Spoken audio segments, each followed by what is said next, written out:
Hello, and thank you for joining us for today's talk with Adelina Vlas on the newly opened exhibition, Haegue Emergence. Hi, Adelina. Hi.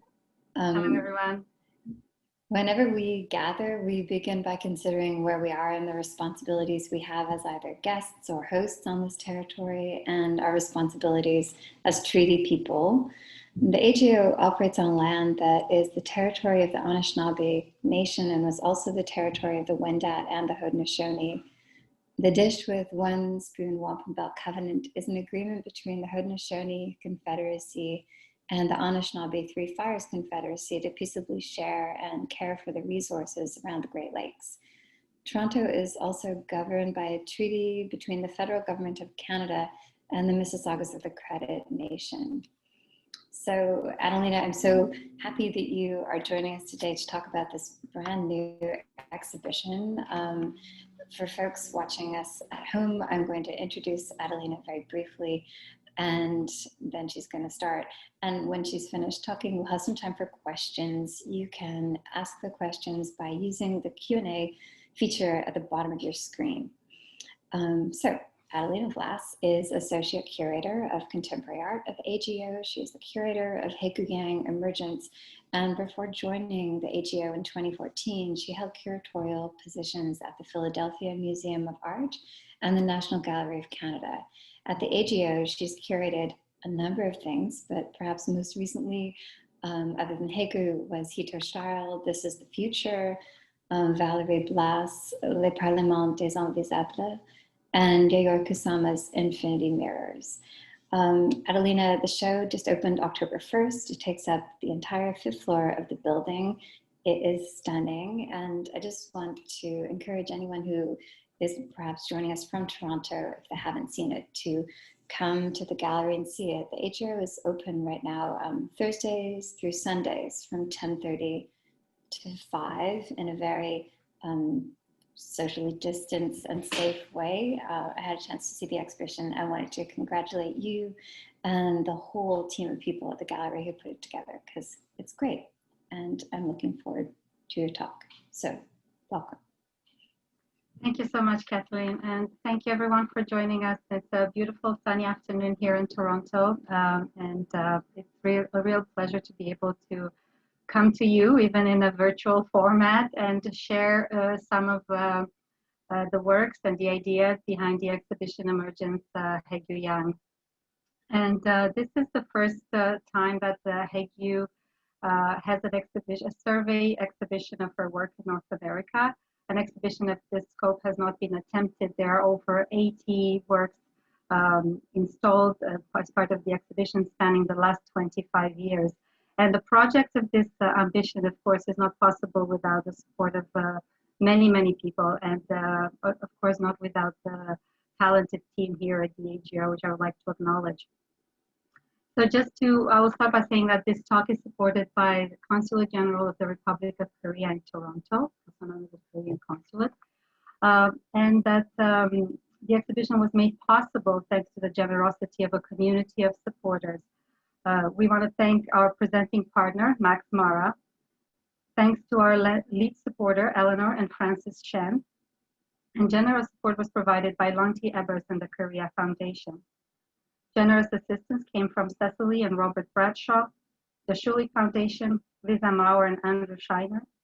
And generous collective support came from Women's Art Initiative. Contemporary programming at the AGO is supported by Canada Council for the Arts, and additional support was provided by Mr. Sang Moon Kwon. Of course, I mentioned that this is an ambitious project, and you see here a list of all the lenders. I will not name them individually, but I would like to acknowledge their generosity and in sharing those works with us. And you see that at the end of that list, it's the artist herself, Haegue Yang. And I would like to acknowledge the fact that Haegue has been an amazing partner and a real kind of team member over the last few years as we planned this exhibition. And she's currently in Korea, in Seoul, and I think it's really late there, so I don't think she's able to see this, but I'm sure she'll be watching it at some point. So as we start talking about this exhibition, I would like to really kind of outline the origins of the project. And what you're looking at on the screen now is a work called Sonic Dance Twin Brother that was acquired by the Art Gallery of Ontario in 2014, the same year it was made. It's part of a series of sculptures known as sonic sculptures that Haegue has developed over time, and quite a few of them are represented in the exhibition. So this gives you a sense of the history that Haegue has with the institution. She's not unknown to us. This isn't the first time that we've worked together. This acquisition was really the first instance. But I don't think she's also someone who's not known to Canadian audiences. Since 2002, she has participated in many group exhibitions across Canada, in Vancouver, Montreal, and most recently Saskatoon. And in 2008, she created a work for the exhibition, If We Can't Get It Together, at the Power Plant, organized by the Power Plant Art Gallery. And the title of that work was Domestics of Community, Toronto version. So she's someone who has a history with Canada and with Toronto in particular. And I think it's really appropriate in a way that we here in Toronto get to see this survey exhibition that's been in the making for over 2 years.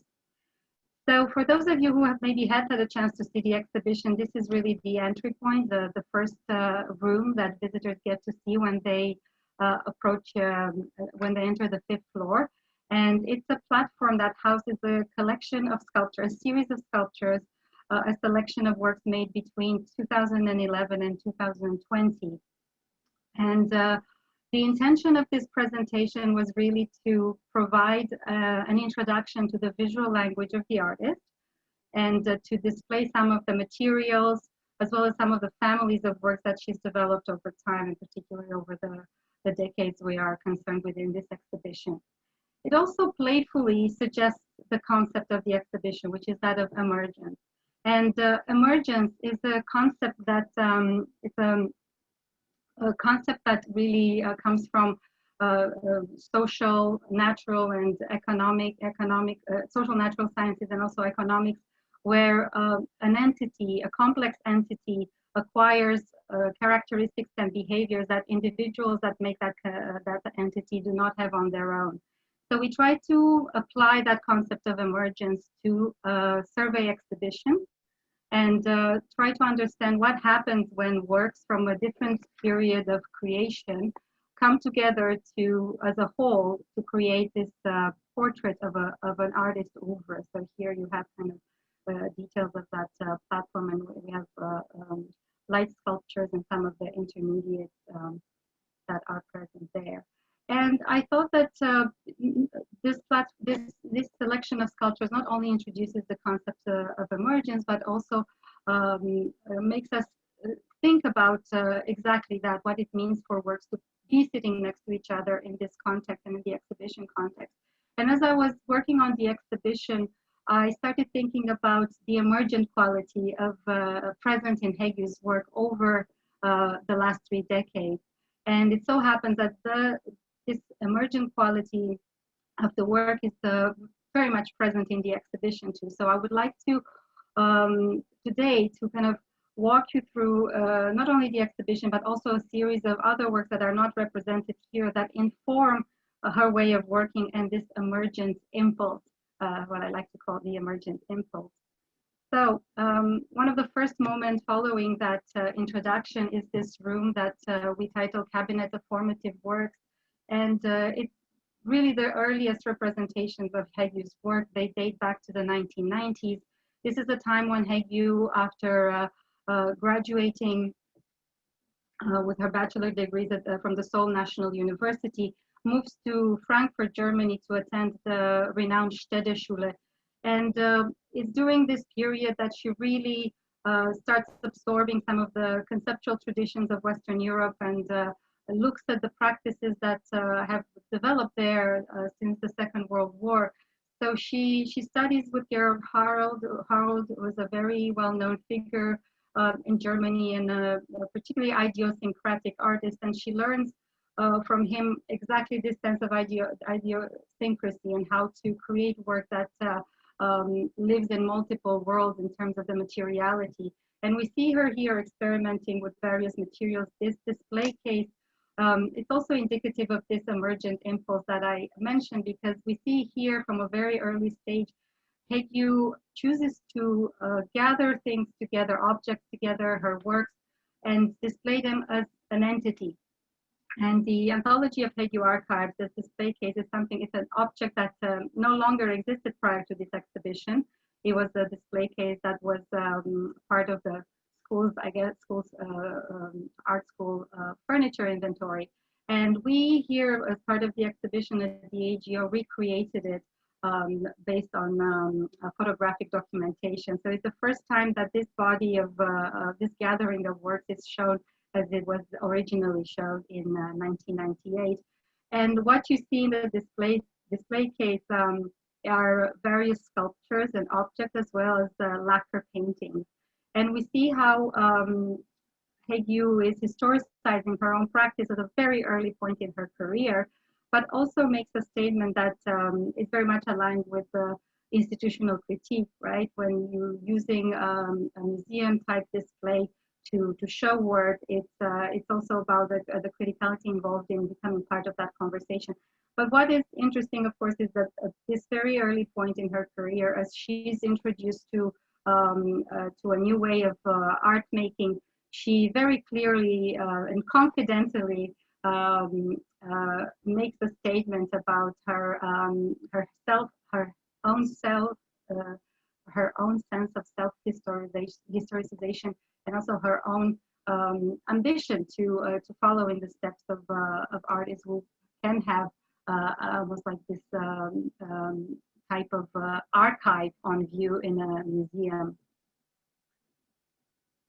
Another work that dates to the earlier part of Haegue's career is the work that is not in the AGO exhibition, but again, I think it signals this impulse for gathering works together, for making them emerge as a part of a presentation.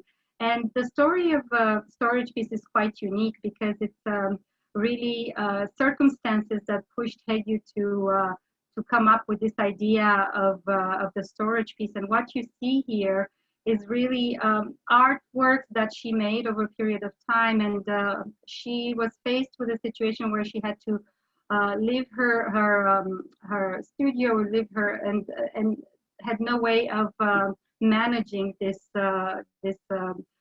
inventory of work. And as she was, at the same time, she was invited to participate in an exhibition, she decided to package everything and present it as this storage piece. So what you see on that palette is our actual artworks, soft wrapped and in boxes, that then collectively become the storage piece, right? And in a way, she finds a very creative solution to a storage problem, while at the same time is able to fulfill this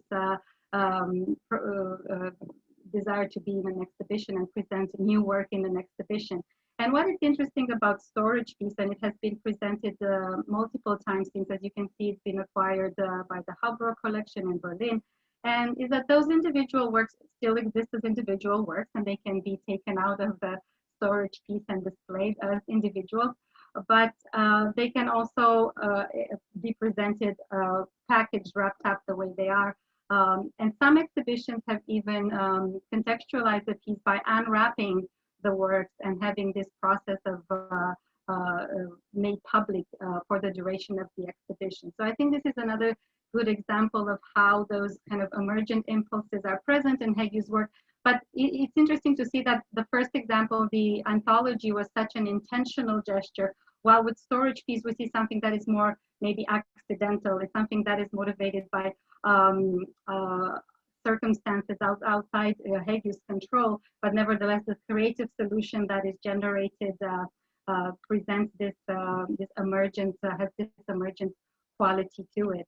And this biographical aspect of the work is something that we're going to encounter as I talk about the work, and is present with many of the works in the exhibition, and is something that becomes important as you will see, particularly after 2006. And 2006 is a really important year in Haegue Young's career, and it's a year that is well represented in the exhibition. But I would like to talk about a series of installations that Haegue has developed over between 2006 and 2009 known as a series of vulnerable arrangements. And there are multiple versions, and each version is titled after the location where it was originally presented. And I would like to talk about the concept of maybe what I like to call sensorial emergence, because it's something that, as I said, is present with some of the works in the exhibition, but it's also something that is very particular to Haegue's practice. And the series of vulnerable arrangements are, the title itself has an emotional charge to it, right? It talks about a state of vulnerability, and it's a state that Haegue finds, she has experienced through her lifetime as a subject moving between countries, continents, cultures, languages.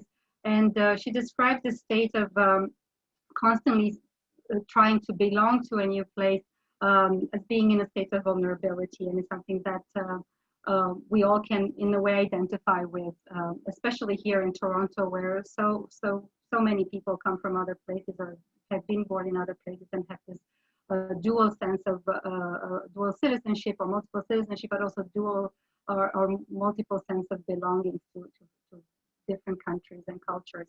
So this sense of vulnerability, as I said, is expressed through those multisensorial installations. And you see here in this, the first in the series, the various elements that are brought together to create an experience that is not just visual, but it's also one where we feel the warmth from the heat, the temperature element. We feel the air from the fan. We feel the humidity, the light, and there's a scent element, and it's something that is presented here for the first time, but it's something that Haegue has been using in her work since.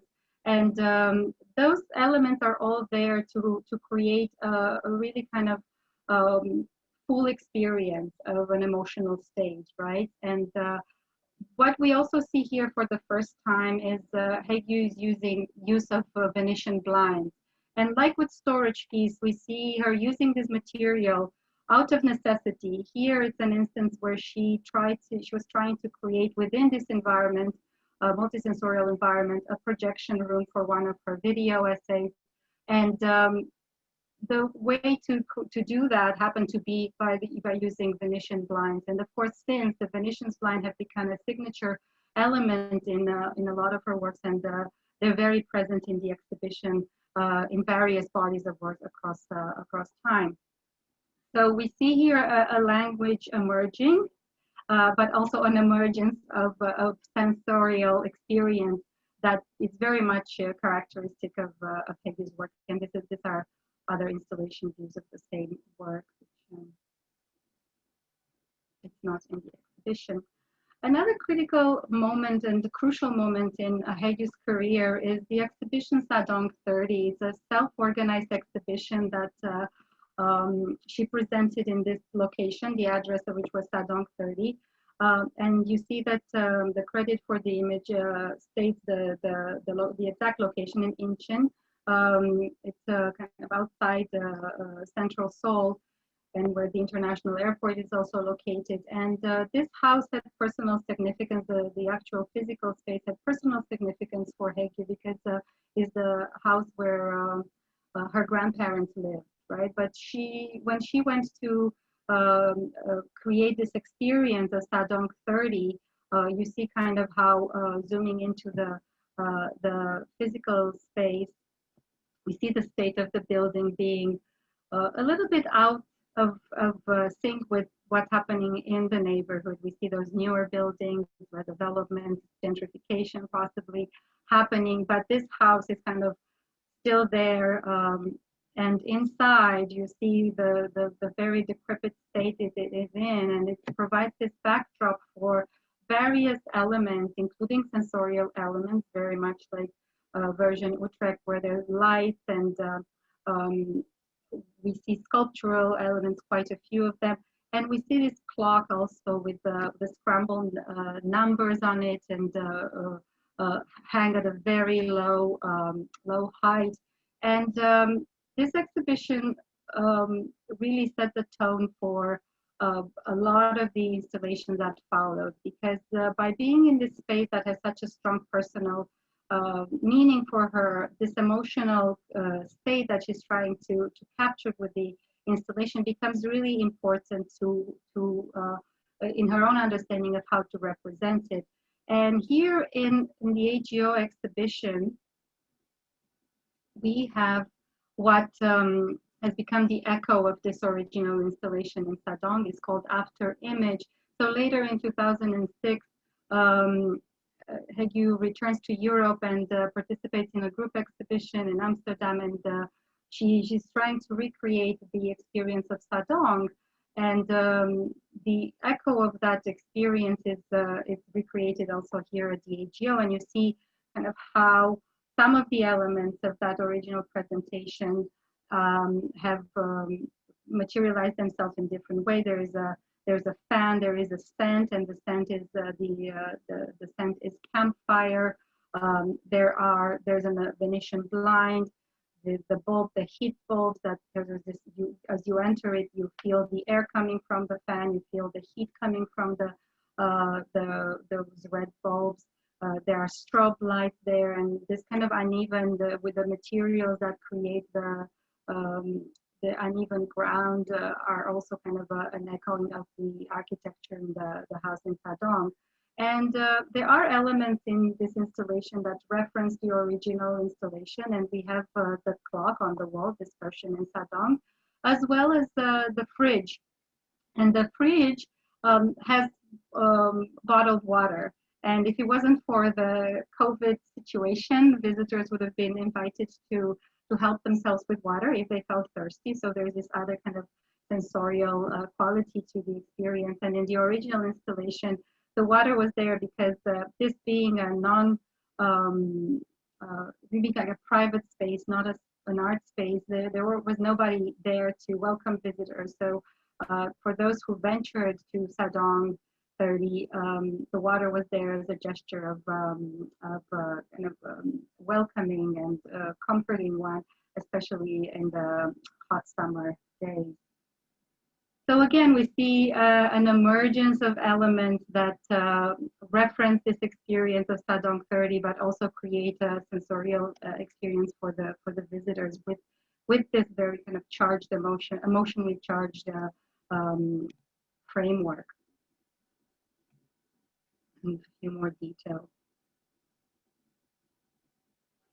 So when I showed the images of Sadong 30, you probably noticed in one of the rooms there was, and maybe I'll just go back to refresh your memory. You see the first image on the left. It has this drying rack that it's covered in a blue, it's wrapped in blue fabric. And this object was intended to signify the presence of life in this building. And I would like to talk about another concept that is quite present and strongly present in Haegue's work, and is that concept of seriality, and how objects such as the Doni det Diable and the blue one in Sadong Azur, so non-unfoldables, blue, and how so this object was made in 2006, but a few years later, Haegue returns to the form, and the folding rack is it's an object that has fascinated her.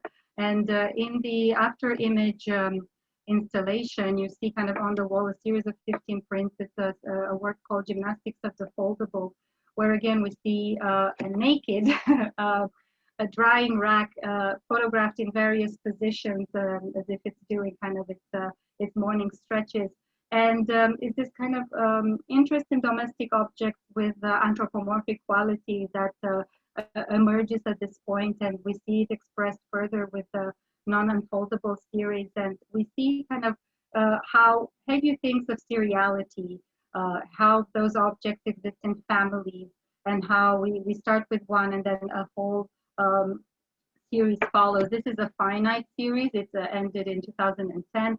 And we have almost all of the objects in the series except one as part of the AGO presentation. And again, I think it shows how this concept of emergence is very much present also in how Haegue thinks about her families of works. And we see that not just with the Noni det Diables, but also the other families that were present at the beginning on that platform, you know, the sonic sculpture, the intermediate, the light sculptures. And this, just a few more details, and also you get to see some of the architectural details in the exhibition. And this sense of seriality also then develops into works being presented with multiple components, but as an entity, right? And we have here one of the, again, early series of vulnerable arrangements, version Soul from 2006, but recreated in 2017, also part of the exhibition here at the Art Gallery of Ontario. And those are seven sculptures, individual sculptures of different heights, using IV stands. And I think one element that was clear kind of from the introduction and with the selection of sculptures was also this relationship that those sculptures have with the human body. And I think with the IV stand, that connection is made very clear, and we see it here kind of even more so with the different heights. And also there's a sensorial component with, besides the light, the fan in the corner. And this kind of way of thinking where individual objects come together to create a work continues to be explored by Haegue through time. And in 2008, we see kind of a new body of work emerging that looks at appliances and domestic environments in general. And I think that, again, that sense of biography and autobiography at times being the source of inspiration, it becomes very, very clear, as is the idea again of multisensoriality. And what we see with those individual sculptures that, you know, with each series, there's this, you know, one object that begins it, as it was with Non Indepiables, and then we see kind of groupings of them emerge. And I think that the appliances sculptures are the most fascinating in that regard, because indeed they are a reflection of a particular domestic space, as in this case it's 5 Rue Saint-Benoît, and this is the address where Marguerite Duras lived in Paris. And Marguerite Duras is a writer and filmmaker, French writer and filmmaker, who looms large in Haegue Yang's work. And the reason for that is because Marguerite Duras was born in French Indochina and left Asia to come and live in Paris when she was 18. And when she lived at this address, so it was one of the early characters, kind of in real life characters, who shared a similar kind of autobiographical trajectory as Haegue, and being kind of belonging to two worlds.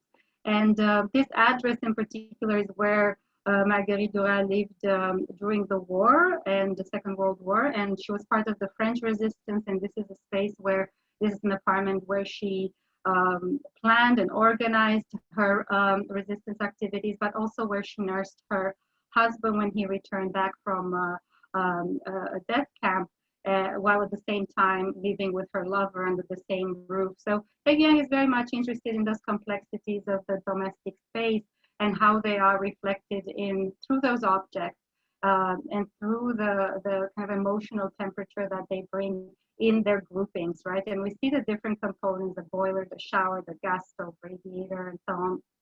And they all make us think of this space as something that is so defining, and especially for someone like Haegue and any person who has an aspiration to find a home and belong when they are kind of in between places and constantly kind of moving around. And here's another work similar to Rue Saint-Benoît, and this doubles and couple version Turin. And this work is actually here at the AGO in the exhibition. And this is even more personal. It's the two doubles and couples are the appliances that so the couples that you see throughout on the gallery, in the gallery, on the wall and on the floor, are the various appliances from her two apartments at the time, one in Seoul and one in Berlin. So kind of the two sides of her life joining together through that kind of physicality of the appliances in her home. And each of them is, as you see, the Venetian blinds are there, the lights, the temperature of the light is different as each of them, as you move around the space and you find that connection between them.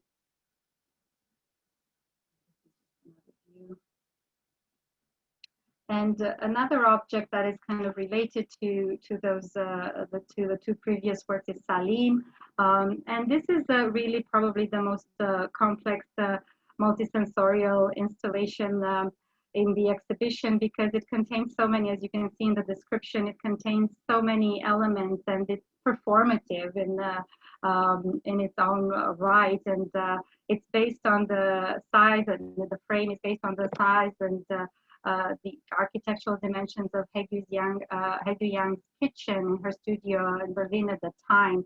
And again, we see here this domestic space being presented to us with those associative sensorial elements, and we see them emerging again to create an experience. And there's so many, again, references to the kitchen as a space not only for the preparation of food and the life-sustaining activity, but it's also a space where one plans and organizes life. And she's referencing, of course, again, a figure like Marguerite Duras and the importance of that domestic space in creating resistance. And finally, the work that I would like to discuss that's also in the exhibition and also in a way embodied this concept of emergence is Boxing Ballet. Is really one of the most stunning works Haegue has made. It's from 2013, 2015.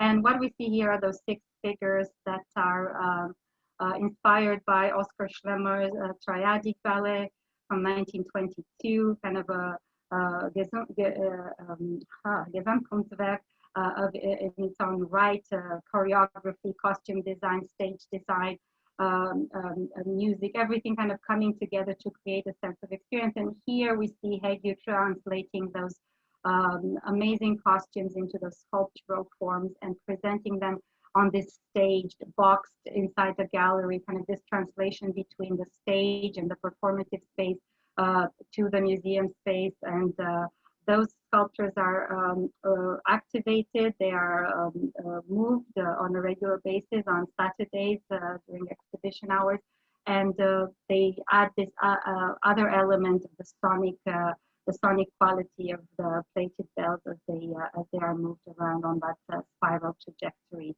marked on the floor. And here just a few more images of the individual works. So at this point, I am ready to look at some questions, and but not before. I also would like to bring to your attention a different kind of emergence that's going to happen. When I started this presentation, I showed you the first work that entered the collection in 2014, and I think that the legacy of the exhibition is trying to move the slide, but it's not. Okay, there we go. So in conjunction with the exhibition, there's a different kind of emergence happening where a new work is joining the collection. And this is a work that we commissioned directly from Haegue in conjunction with the exhibition. And it's a work that responds to the architecture of the space. This is the Tannenbaum sculpture atrium, and is a space, as you can see, that physically reveals the history of the building. We see on the right the Grange House, which is historically at the foundation of the museum, the land that was given to the city for the museum to be built on. On the left, there is this gray wall that is part of the original 1919 building, and then the wood paneling that you see at the back, and it's also replicated outside of the frame of the photograph on the west side of the building, is the visual language of Frank Gehry and the most recent architectural addition to Diageo. So Haegue was really fascinated with this visible presence of our history being shown so clearly. And the title of the work is Woven Currents, Confluence of Parallels. and you see there the credit line for it. But another aspect of the work that is really kind of response to the local context and to the AGO and here our history is that when she spent 2 weeks last summer being an artist in residence and did a lot of research into the collection, looked around, took tours with other curators, particularly the curator of Indigenous art, Wanda Nannibush, as well as Georgiana Wolyaric, the curator of Canadian art. And she learned about this treaty belt, the 2-row wampum belt. And she was really struck by the design of the belt because it's so kind of minimalist in its aesthetic, but it so clearly declares the intention of the Haudenosaunee. This treaty was between the Haudenosaunee and the Dutch in 1637, outlining this desire to have to live next to each other in harmony and non-interference, with the 2 blue lines clearly stating kind of that those trajectories, individual trajectories. And of course, this inspiration is translated in this beautiful work that lives so comfortably in the atrium. And we see those 2 elements, those 2 white long blinds touching the ground and making that connection with the building and the land itself, which is what was agreed on in the original treaty that served as an inspiration. So I am going to have a look at the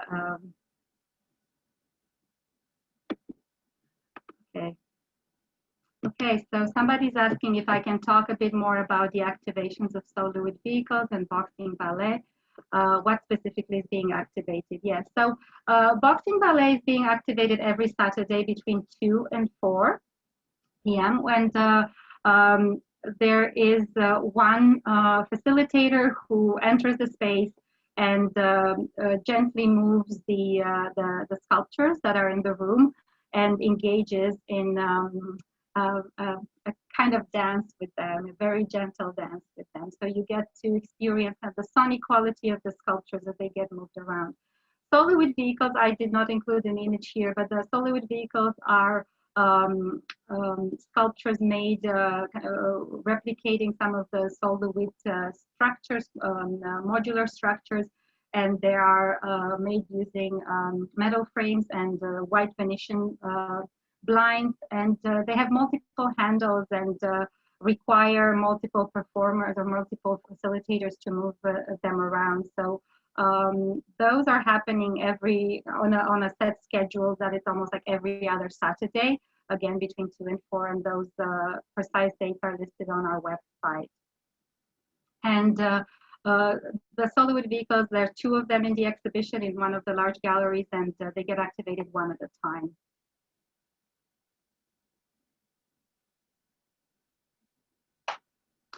So there's a question. I saw the Conference of Parallel work, Woven Currents Conference of Parallels work at the AGO this week, but I'm curious why they're both blue, white, and purple colors.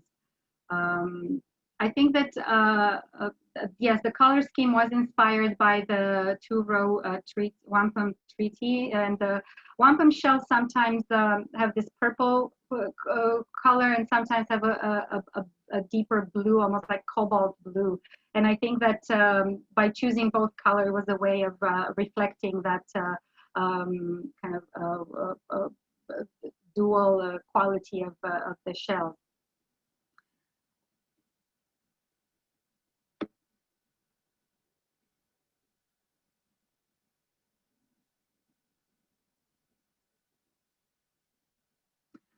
Somebody is asking about the new mural commission, and yes, indeed, there is a second commission that is part of also the exhibition. And I think this is the challenge of the times we live in. The exhibition, of course, was planned before the pandemic, and it was originally going to live in multiple spaces throughout the building. As it happens, those spaces are not yet open to the public, and the mural that is mentioned here is a wallpaper that is installed currently in the south entrance of the museum. So this is the entrance facing Grange Park. And it was a space that Haegue became quite familiar with last summer when she was an artist in residence in the education center on the concourse level. And it became very clear to her that it was a very well-used space. Lots of people, especially in the summer, student groups are using them. And so she worked collaboratively with Connie Purchell, who's the designer and is a designer and artist that's based in Los Angeles, and was also the designer for the exhibition publication, which will come out later this fall. And together he also visited during the residency, and together they created a wallpaper called Tectonic Undulations, a Food for the Wilderness.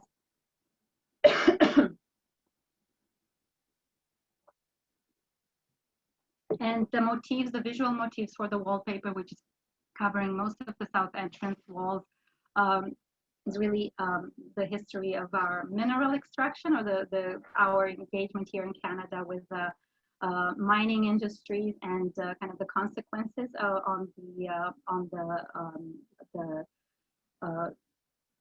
for the land, and again a very real connection with the context here, but also a reflection on the post-human and pre-human reality of the land. And some of the visual motifs are inspired by the classics of the mountains and the sea, which is a Chinese mythology book. And those motifs are the ones representing kind of the pre-human. And there are lots of references to gems and minerals from the crystals from the ROM collection, and some architectural elements from the old City Hall here in Toronto. So that wallpaper will remain on view for beyond the exhibition day, so January 31st, because we would like to make sure that our audiences will get a chance to experience it.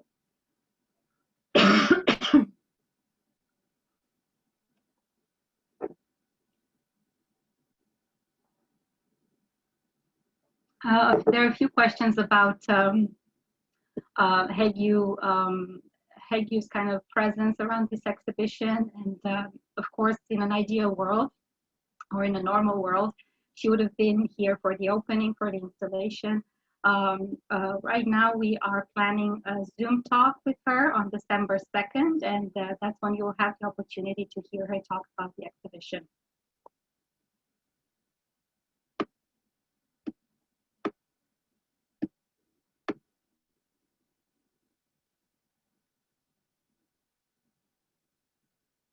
There's also a question about if Haegue Young filmed or videoed her installations. Yes, for all of you who want to learn more about the work, either the work in the exhibition or the work that is not in the exhibition, Haegue Young is extremely prolific. She has a very well designed website that I recommend you look up, because she has documented most of her work, and some of it in video. And it gives you a good, and it's organized either alphabetically or chronologically, so you can follow it in the order of how it developed.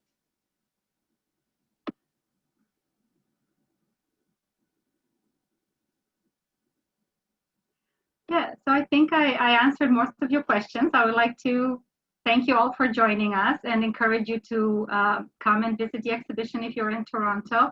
We're open Thursday to Sunday, and the exhibition will be up until January 31st, 2021. Thank you.